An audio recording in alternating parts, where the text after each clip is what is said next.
اعوذ باللہ من الشیطان الرجیم بسم اللہ الرحمن الرحیم۔ تفسیر قرآن درس بخاری کلام اسکالر کے سلسلے میں عثمان اسکالر حاضر خدمت ہے۔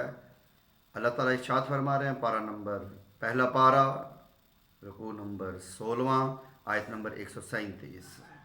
فَإِنْ آمَنُوا بِمِثْلِ، اگر آپ ایمان لائے ان کی طرح، ما امنتم بِہِ، جس طرح صحابہ ایمان لائے، فَقَدِ اهْتَدَوْا، تو تم بھی ہدایت والے ہو جاؤ گے۔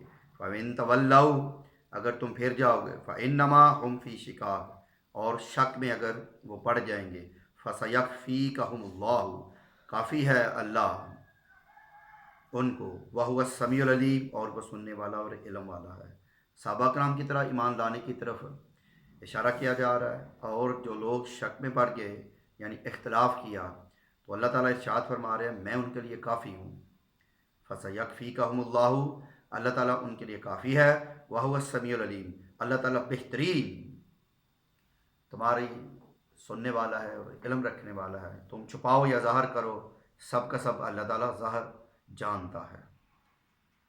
درس بخاری کے سلسلے میں ایک دن حضرت عمر ارشاد فرماتے کہ مدینے میں جہاں ان کی رہائش تھی وہ مسجد نبوی سے ذرا دور کا علاقہ تھا۔ ایک دن جو ان کا پڑوسی تھا وہ جایا کرتا تھا نبی پاک کے پاس وحی کا علم حاصل کرنے کے لیے، اور ایک دن حضرت عمر بن خطاب جایا کرتے تھے۔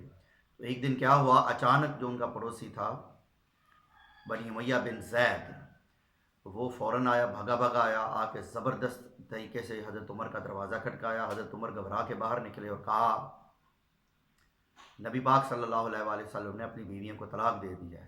حضرت عمر بڑے پریشان ہوئے، حضرت عمر بھاگے بھاگے گئے مسجد نبوی میں، اور جا کے نبی پاک صلی اللہ علیہ وآلہ وسلم سے پوچھا کہ کیا آپ نے اپنی بیویوں کو طلاق دے دی ہے؟ تو نبی پاک صلی اللہ علیہ وآلہ وسلم نے فرمایا نہیں۔ اب یہاں سے ایک دلیل نکلتی ہے کہ نبی پاک کے دور میں بھی غلط افواہیں پھیلائی جاتی رہی ہیں، ان کی تصدیق کرنا حضرت عمر جیسے لوگوں کا کام تھا۔ تو افواہیں پھیل جانا اور غلط خبر پھیلا دینا اس شیطان کا کام ہے، اور شیطان کے وسوسے میں کبھی نہیں آنا چاہیے۔ شیطان ہر وقت اسی طرح یاد آ رہا ہے، بخاری شریف کی حدیث ہے کہ نبی پاک صلی اللہ علیہ وسلم اعتکاف کی حالت میں بیٹھے ہوئے تھے اور مسجد نبوی کے باہر رات کے اندھیرے میں اپنی بیوی سے بات کر رہے تھے۔ پاس سے ایک صحابی گزرا اور انہوں نے دیکھا، نبی پاک نے ارشاد فرمایا میں اپنی بیوی سے بات کر رہا ہوں۔ تو اس صحابی نے تعجب سے کہا یا رسول اللہ میں نے آپ پہ شک کرنا تھا۔ تو نبی پاک صلی اللہ علیہ وآلہ وسلم نے فرمایا شیطان وسوسہ ڈال سکتا ہے، یعنی نبی پاک نے کلیئر کر دیا کہ میں اپنی بیوی سے بات کر رہا ہوں، کسی پرائی عورت کے ساتھ رات کے اندھیرے میں گفتگو نہیں کر رہا۔